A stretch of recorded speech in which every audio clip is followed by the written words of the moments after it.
Teaching That Matters for Migrant Students is a research project that aims to understand how teachers and other actors work together to support migrant students alongside others.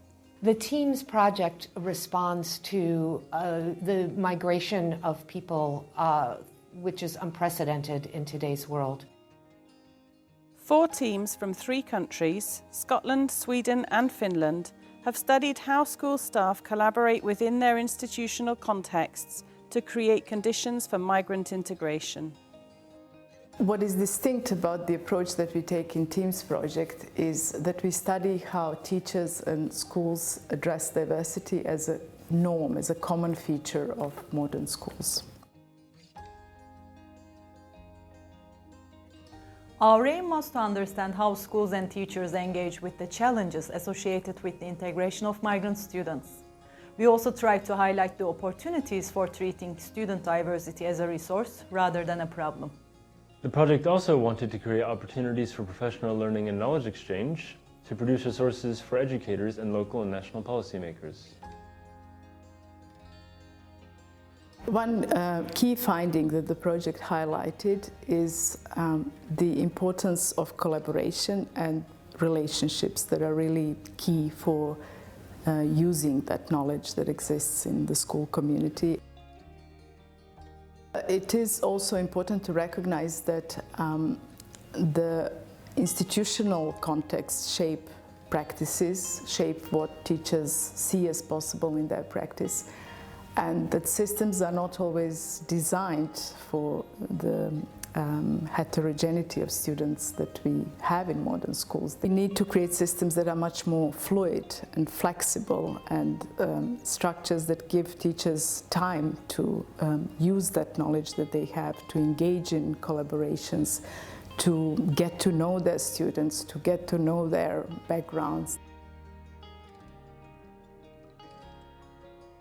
It got us to think about what we can really offer people who are migrants into the school. We can think about creating networks for them with pupils, with staff. We can start thinking about what, in terms of learning, they need, whether it's resources or whether it's knowledge.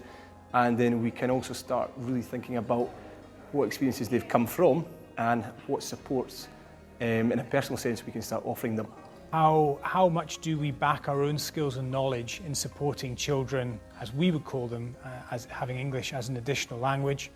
We do a lot of work with lots of different groups of children who have protective characteristics, and with about 20% of our school having children with English as an additional language, and about 44 different languages being spoken in mother tongue in the homes of those families, it's a very important bit of work for us.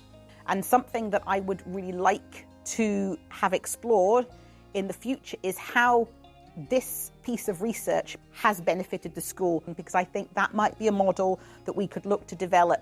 Are there more opportunities for schools and academic institutions to work more closely together for both mutual benefit? I think the research is important because I think it can help us. Then we can know how many people that are different come to school. They know how it is for us to go to another country. It had the impact to show how really important the school is for all students, and also especially for students with migrant background. The teachers start to understand how important relations are with each other, but also to the students, and also start to decolonize the curriculum and to be sensitive to what kind of norms are we living in and through, and to see how important it is for students to keep their mother tongue. So I think when it comes to recognizing the importance of seeing difference as something ordinary and as a resource, this project has a lot of things to give on many levels.